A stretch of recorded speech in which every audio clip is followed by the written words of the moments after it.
बिहार के कटिहार जिले में स्थित है। फिलहाल ये सामान्य कैटेगरी की विधानसभा है और ये भी 2008 में ही अस्तित्व में आई है। मुस्लिम बहुल ये इलाका है, लेकिन इस बार का मुकाबला कितना दिलचस्प होगा? रंजन जी, क्या लगता है बलरामपुर का मुकाबला, बलरामपुर की लड़ाई इस बार कितनी दिलचस्प दिख रही है? तीनों में त्रिकोणीय मुकाबला दिख रहा है या आमने सामने की फाइट यहाँ पर दिख रही है? देखिए, ये वामपंथ का दुर्ग रहा है जब से ये विधानसभा का गठन हुआ है।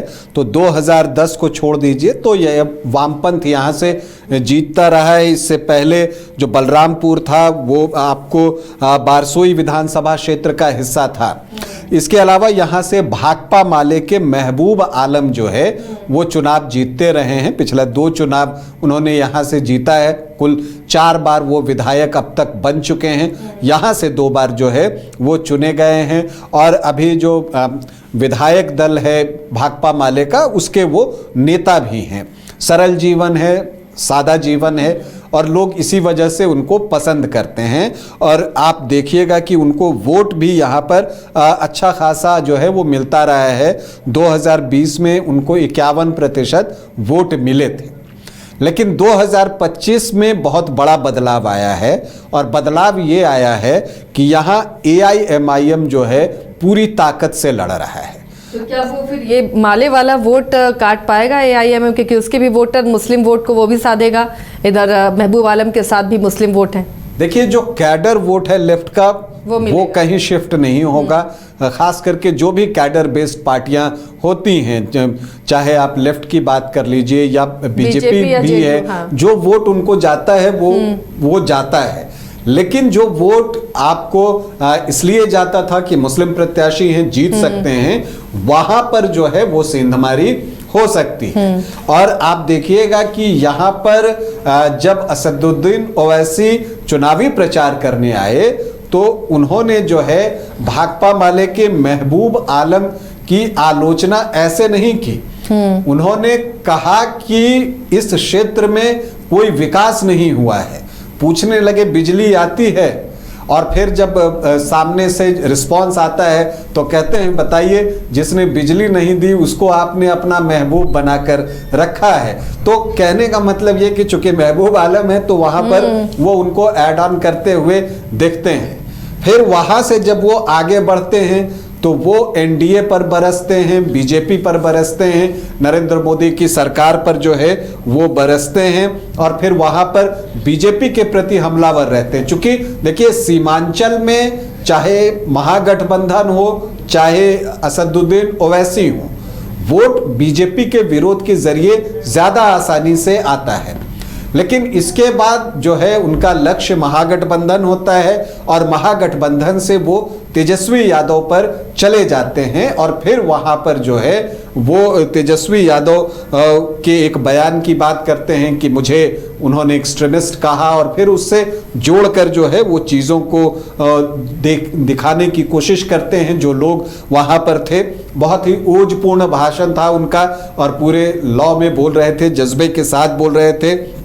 और उन्होंने जो है लोगों से पूछा कि क्या आप मोदी, तेजस्वी, अमित शाह, नीतीश कुमार को जवाब देंगे? तो वो सिर्फ NDA से जवाब नहीं मांग रहे, वो तेजस्वी यादव को भी उसमें शामिल करते हैं, क्योंकि वैसे भी यहाँ पर जो उनका मुकाबला है वो आपको भाकपा माले के कैंडिडेट से ही है।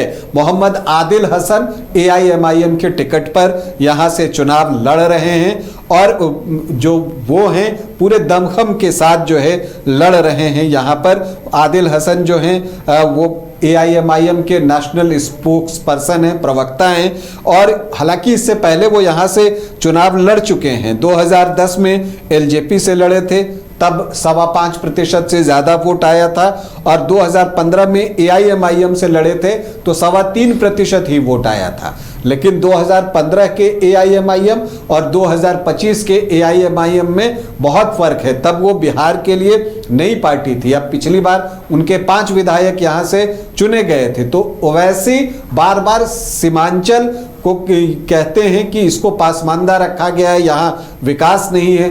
तो ये बातें करते हुए असदुद्दीन ओवैसी जो है वो बलरामपुर में भी दिखे और इसीलिए यहाँ का मुकाबला जो है वो दिलचस्प होगा। मुस्लिम बहुल विधानसभा क्षेत्र है, लगभग 61% जो है मुस्लिम वोटर्स हैं, 60.8%। तो आमतौर पर आप देखिएगा कि यहाँ जो एनडीए का प्रत्याशी होता है वो दूसरे स्थान पर रहता है। लेकिन इस बार हुआ क्या कि पिछली बार एनडीए के टिकट पर वरुण कुमार झा यहाँ से चुनाव लड़े थे, वीआईपी के प्रत्याशी थे। बाद में वो बीजेपी में भी शामिल हो गए और यहाँ से टिकट के दावेदार भी थे। और पिछली बार एलजेपी से संगीता देवी लड़ी थी तो वो भी टिकट की दावेदार थी। लेकिन सीट शेयरिंग में एनडीए में ये सीट एलजेपी आर को गई, चिराग पासवान की पार्टी को।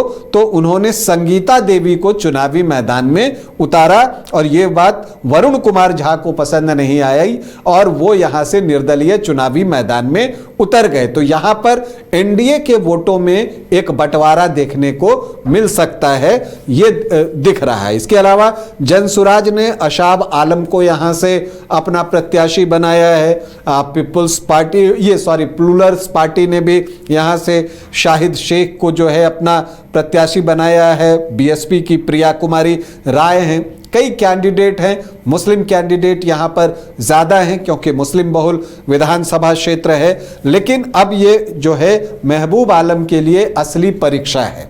देखिए उनकी जो सादगी है उसके लिए लोग उन्हें पसंद करते हैं, लेकिन एआईएमआईएम जो है सीमांचल में एक फोर्स के तौर पर उभरती हुई दिख रही है। तो ऐसे में जो है जो मुस्लिम वोटर्स हैं वो किसकी तरफ ज्यादा जाते हैं इस पर बहुत कुछ निर्भर करेगा बलरामपुर का जो परिणाम है। क्योंकि बाकी अगर आप जातीय समीकरण की बात कीजिए तो एससी 7.1%, एसटी 1.63%, बाकी आप देखिए तो यादव हैं थोड़े, राजपूत भूमिहार ब्राह्मण मिला के 1.5% के आसपास होंगे, कोयरी कुर्मी 1.25% के आसपास होंगे। तो यहां पर जो पहले वोटिंग का ट्रेंड रहा था कि एक पोलराइज्ड वोटिंग होता था, एक तरफ जो है ये 61% वोट होता था, दूसरी तरफ 39% में कुछ बंटवारा होता था। तो वो 25-26% वोट जो है एक कैंडिडेट को जो कि एनडीए से चुनाव लड़ते थे उनको आ जाता था। सिर्फ 2010 में जब वोटों का बंटवारा हो गया और उसमें मुस्लिम वोटों का ज्यादा बंटवारा हुआ तो उस समय जो है दुलाल चंद गोस्वामी यहां से चुनाव लड़े थे और वो निर्दलीय यहां से 2704 वोटों से जीते थे। लेकिन वो तब हुआ था जब एक इक्वल डिवीजन जो है मुस्लिम वोटों में हुआ था।